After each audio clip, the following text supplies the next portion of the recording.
신혼집 장만할 때 좀 더 절세되는 쪽은 단독명의냐 공동명의냐 이렇게인 것 같아요. 만약에 세금이 발생하는 상황이다 라고 한다면 공동명의가 무조건 유리하다. 근데 이제 우리나라 세법에서는 1세대 1주택 비과세라는 규정을 두고 있는데요. 아무래도 이제 주거 안정과 거주 이전의 자유를 보장하기 위해서 그러한 취지로 이제 비과세가 있다라고 생각해 주시면 되겠습니다. 다만 이 1세대 1주택 비과세를 적용받기 위해서는 몇 가지 요건을 두고 이를 모두 갖추어야 됩니다. 이 요건에 대해서는 제가 말씀드리는 이 한 문장을 딱 기억해 주시면 좀 도움이 되실 것 같아요. 양도일 현재 거주자가 1세대 1주택을 2년 이상 보유하고 12억 이하에 양도했나? 이렇게 이 문장으로 기억해 주시면 좋을 것 같습니다. 그럼 이 부분을 조금 떼서 한번 생각해 보자면, 먼저 양도일 현재다 라고 하는 거는 잔금 청산일을 의미합니다. 근데 우리가 사실 계약하면 또 계약하고서 뭐 지자체에다가 뭐 거래 신고도 하고 하다 보니까 아무래도 간혹 이 계약일이냐 잔금일이냐를 헷갈려 하시는 분들, 좀 오해하시는 분들이 계신 것 같아요. 근데 양도일은 잔금 청산일이다 라고 생각해 주시면 되겠고요. 그 다음으로는 우리 1세대가 1주택을 보유해야 한다라는 겁니다. 여기서 1세대라고 하는 거는 나와 배우자를 일단 기본으로 두고 여기에서 같은 주소 또는 같은 거소에서 함께 생활하면서 거주하는, 즉 생계를 같이 하는 가족을 합쳐서 1세대라고 저희가 규정을 하고 있습니다. 대표적인 게 우리 엄마, 아빠, 그리고 자녀가 되겠죠. 근데 예를 들어서 여기에서 좀 오해하시는 부분이 이 세대라는 개념은 실질로 공부상으로도 마찬가지로 보지만 당연히 보지만 등본상뿐만 아니라 실질로도 판단한다라는 점입니다. 많은 분들께서 이런 오해를 하세요. 우리 자녀가 한 채가 있고 내가 집 한 채가 있는데 자녀를 다른 데로 전입신고 해놓으면 그러면 다른 세대니까 별도 세대가 되어서 각각 1세대 1주택 비과세를 받을 수 있는 거 아니냐라고 좀 오해를 하시는 경우도 있는데요. 절대로 그렇지 않고요. 무조건 실질로 판단하기 때문에 전입신고를 그쪽에 두는 것뿐만 아니라 실제로 그 다른 곳에서 거주하면서 생계를 달리해야 한다라는 점에 좀 유의해 주시면 좋겠습니다. 그리고 우리 2년 이상 좀 보유하는 부분도 취득한 날부터 양도하는 날까지 보유기간이 2년 이상이면 된다라는 점을 말씀드리고요.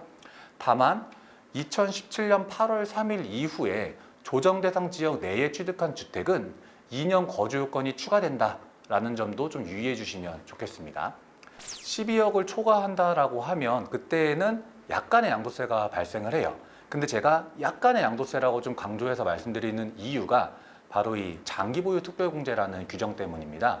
이 장기보유 특별공제는 원칙적으로 일반적인 경우에는 보유기간에 따라서 매년마다 2%씩 최대 15년 이상 보유하면 30%까지 공제를 받으실 수가 있어요.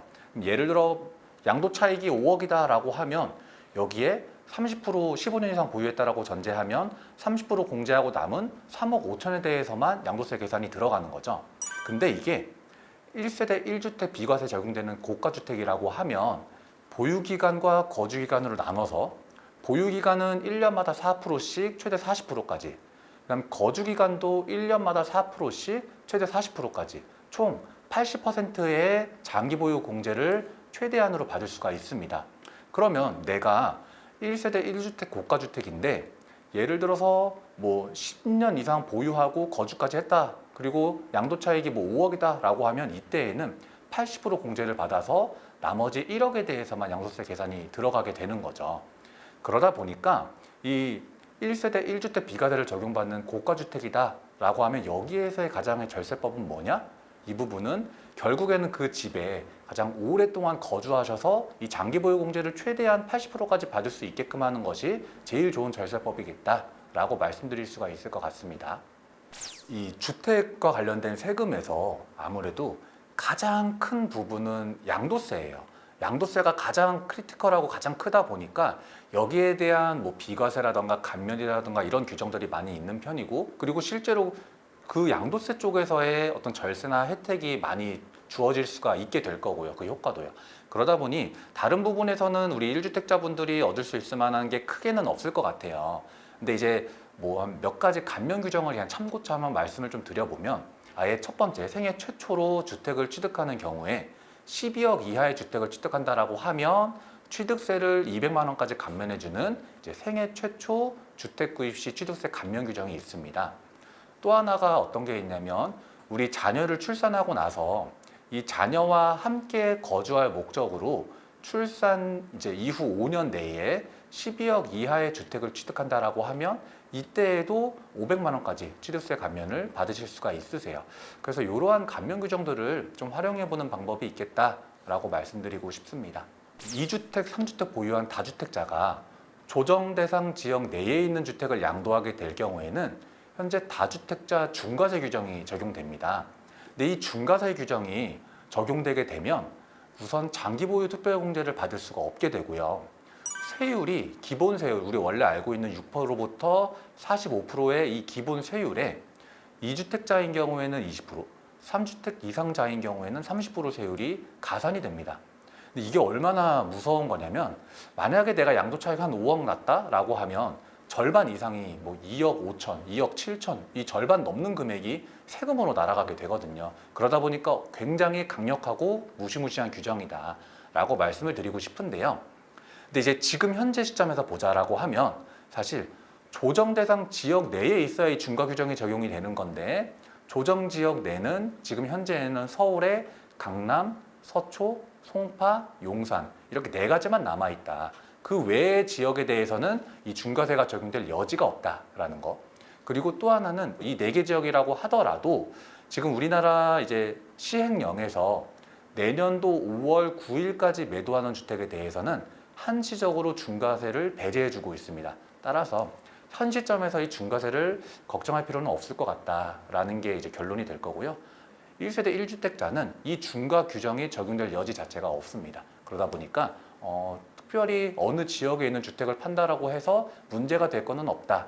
다만 아까 전에 제가 요건 말씀드렸던 것처럼 취득할 당시 2017년 8월 3일 이후에 조정 대상 지역 내에 있는 주택을 취득한다라고 하면 그때 비과세 받기 위한 요건은 2년 이상 거주 요건이 추가된다라는 것만 유의해 주시면 되겠습니다.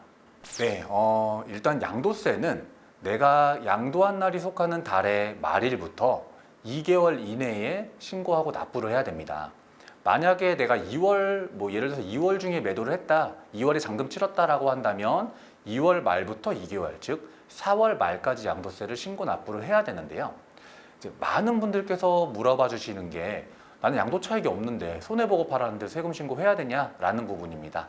자, 이 세금 신고를 하지 않았을 경우에는 어떠한 문제가 있는지를 먼저 생각을 해보면, 신고하지 않음으로 인해서 납부하지 않은 세금에 대한 이제 무신고 가산세라던가 납부지연 가산세와 같은 이런 가산세 등의 불이익이 발생을 하게 돼요. 근데 내가 납부할 세금이 없다라고 하면 사실 본세가 없어서 여기에 추가되는 가산세들도 결국엔 없게 될 거거든요.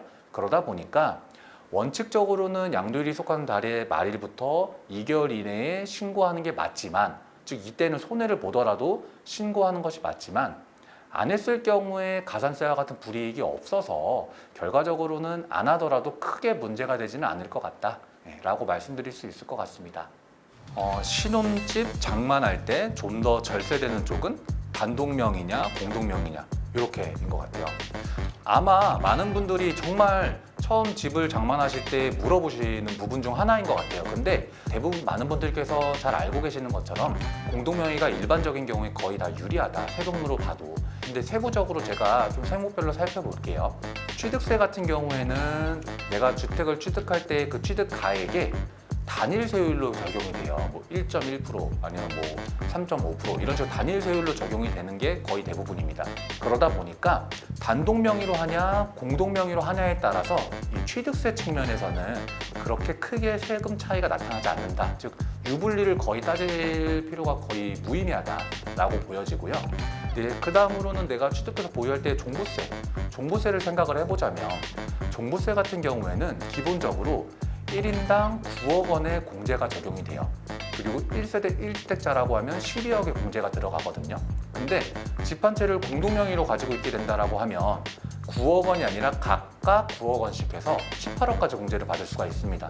그래서 공제 금액을 단순히 놓고 봤을 때에는 아무래도 공동명의가 더 유리하다라는 부분. 다만 우리가 1세대 1주택자일 경우에는 이 종부세를 계산할 때에 연령, 그러니까 나이랑 보유 기간에 따라서 좀 세액 공제를 받는 부분이 있어요. 근데 이게 우리 공동명의로 가지고 있게 되면 사실 1주택자에 해당되지 않게 돼서 이 공제를 못 받을 수가 있거든요.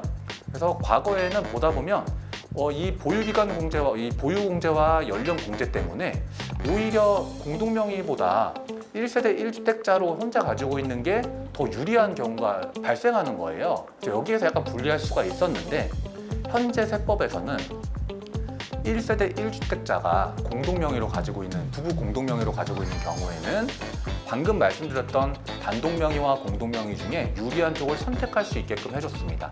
그러다 보니 종부세에서도 공동명의로 가시는 게 공제금액으로 볼 때에 더 유리하고 세액공제를 생각하더라도 나중에 단독명의 쪽을 선택할 수가 있어서 이 경우에도 아무래도 공동명의가 더 낫겠다라는 생각이 들고요. 그리고 이제 양도세 같은 경우에는 누진세율 구조로 되어 있습니다.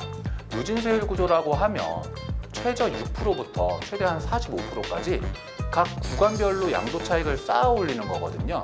그러다 보니까 납세자가 한 명보다는 두 명, 두 명보다는 세 명이 나눠질수록 더 유리할 수밖에 없는 구조입니다. 그래서 양도세는 1세대 1주택 비과세 받으면 어차피 뭐 세금 없으니까 차이 없을 거고, 만약에 세금이 발생하는 상황이다 라고 한다면 공동명의가 무조건 유리하다. 네, 이렇게 좀 말씀을 드릴 수가 있을 것 같습니다.